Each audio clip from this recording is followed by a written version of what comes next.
এখন আমি আলোচনা করব এই সেটা হলো গিয়া যে সবচেয়ে ইম্পর্টেন্ট হচ্ছে ভিডিওটা, যতগুলো ভিডিও আছে আমার এখানে মধ্যে, সেই ভিডিওটার ইম্পর্টেন্ট এই কারণে যে এইটা যে এখানে আমি দৃষ্টিভঙ্গি নিয়ে কথা বলবো, নাজার, এবং এটা মানে ব্রিটিশ যে একটা নাজার এবং জার্মান যে একটা নাজার, এই দুইটা নিয়ে কথা বলবো। এবং জার্মান দৃষ্টিভঙ্গি এবং ব্রিটিশ দৃষ্টিভঙ্গি, এর আগের ভিডিওতে আমি বলেছি যে এবং দেখিয়েছি যে কীভাবে কেপলার থেকে কিন্তু নিউটনের উৎপত্তি, এবং এইটার কৃতজ্ঞতা হিসাবে নিউটন নিজেই বলেছিলেন যে I could see far because I was on the shoulder of the giants. দৈত্যদের কাঁধের উপরে আমি দূরে দেখতে পেয়েছিলাম, কারণ আমি দৈত্যদের কাঁধের উপরে ছিলাম। তো এই দৈত্যকে কেপলার। তো এই যে তারপরে এই জার্মান দর্শন এত চমৎকারভাবে পৃথিবীতে ডেভেলপ করে গেল যে এরপরে তো জার্মানরা নিজেদের জায়ান্ট ভাবতে শুরু করলো এবং ব্রিটিশদেরকে তারা পিগমি ভাবতে শুরু করলো। তো এর ফলাফলটা হলো কি যে এই জার্মান যে এই নিউটনের যে কথাটাকে ঘুরিয়ে আবার বললেন কে, এই নাম কি হলো, জার্মানরা তখন এত আবিষ্কার করা শুরু করেছে যে ইংল্যান্ড, ফ্রান্স, কানাডা এবং আমেরিকা, এই চারটা দেশ একত্রে মিলেও জার্মান এত বই সায়েন্টিফিক রপ্তানি করে, এই চারটা দেশ একত্রে এত সায়েন্টিফিক বই পৃথিবীতে রপ্তানি করে। তাই জার্মানি হয়ে গেল পৃথিবীর পার্সোনালিটির কেন্দ্র, বিজ্ঞানের কেন্দ্র।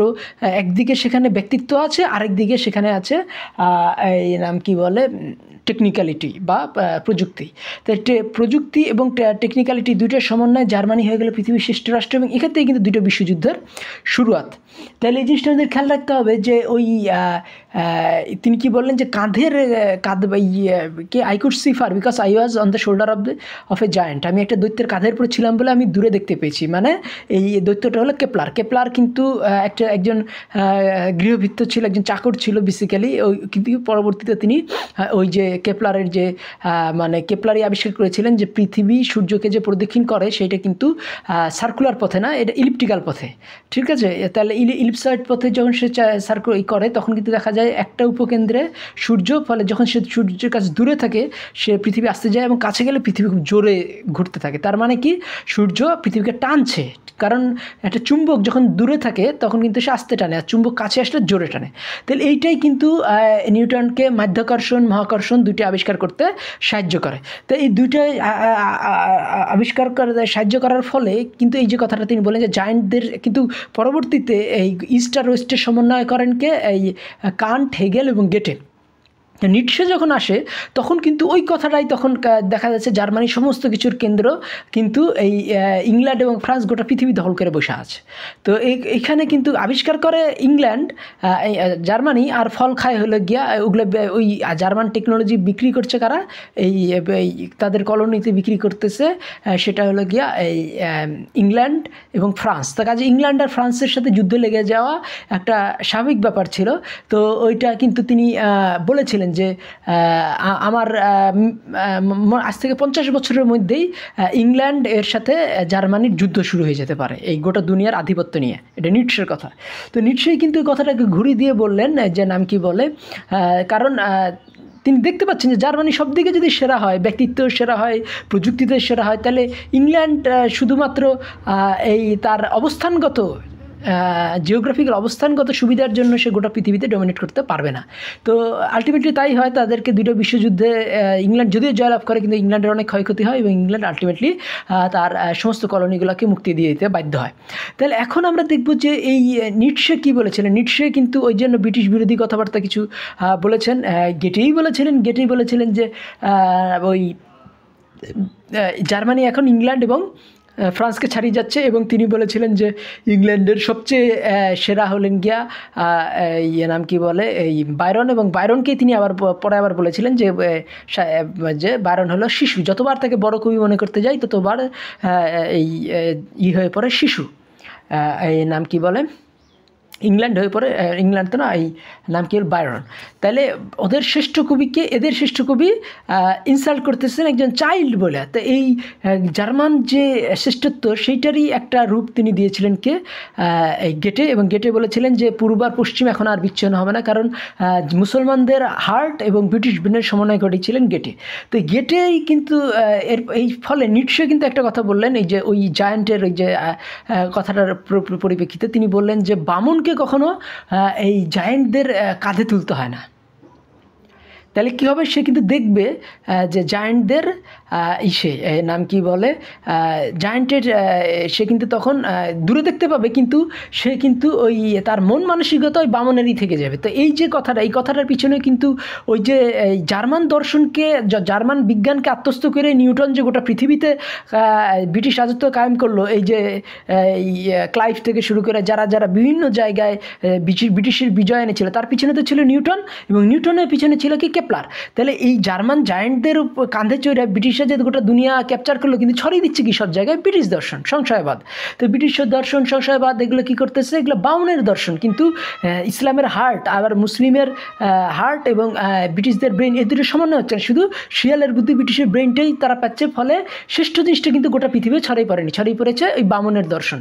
তো এটাই কিন্তু বাংলাদেশে আলটিমেটলি তাই হয়েছে। বাংলাদেশে কিন্তু রবীন্দ্রনাথ, শরৎ, প্রমোদ, তারপরে বঙ্কিমচন্দ্র চট্টোপাধ্যায়, তারপরে এই যে এই ঈশ্বরচন্দ্র বিদ্যাসাগর, সবাই ব্রিটিশের ভক্ত। তো এক বিবেকানন্দ বাদ দিয়ে, তো এই ব্রিটিশের ভক্তরা কী করেছে, এই বাংলাদেশে এই বামনের দর্শনটা ছড়িয়ে দিয়েছে। বামনের দর্শনটা ছড়িয়ে দেওয়ার ফলে কিন্তু যে জায়ান্টের দর্শন, সেই জায়ান্টের দর্শনটা কিন্তু বাংলাদেশে আসেনি। যেখানে উত্তর ভারত, দক্ষিণ ভারত, এখানে কিন্তু সেই জার্মান দর্শনটা ইকবালের মাধ্যমে ছড়িয়ে পড়েছে। তারা যেমন পাকিস্তান যখন হলো, তখন সমস্ত কাজকাম কিন্তু পশ্চিম পাকিস্তানিরা বুঝে নিল, আর পূর্ব পাকিস্তানে নাকে তাল দিয়ে ঘুমাইতে থাকলো। যদিও পূর্ব পাকিস্তানিরাই কিন্তু সবচেয়ে বেশি ভোট দিয়েছিল পাকিস্তানের জন্য। তাহলে এই জিনিসটা আমাদের খেয়াল রাখতে হবে যে এই শুধু চেতনা হইলেই হলো না, একটা ভোট দিতে চেতনা এলে, কিন্তু সাস্টেইনেবল চেতনা, যে চেতনাটার ভিত্তিমূলটা ভালো। যে বাঙালি চেতনাটার ভিত্তিমূলটা ছিল ব্রিটিশ দর্শন, যেটা কিন্তু একটা সুপিরিয়র দর্শন না। কিন্তু উত্তর ভারতে বা এই পাকিস্তানে বা দক্ষিণ ভারতের কিন্তু ভিত্তিমূলটা হলো জার্মান দর্শন। তো ফলে ওদের যে ওদের ইটা টিকে ছিল, ওদের এইটা এই নাম কি বলে, ওদের উদ্দীপনাটা টিকে ছিল।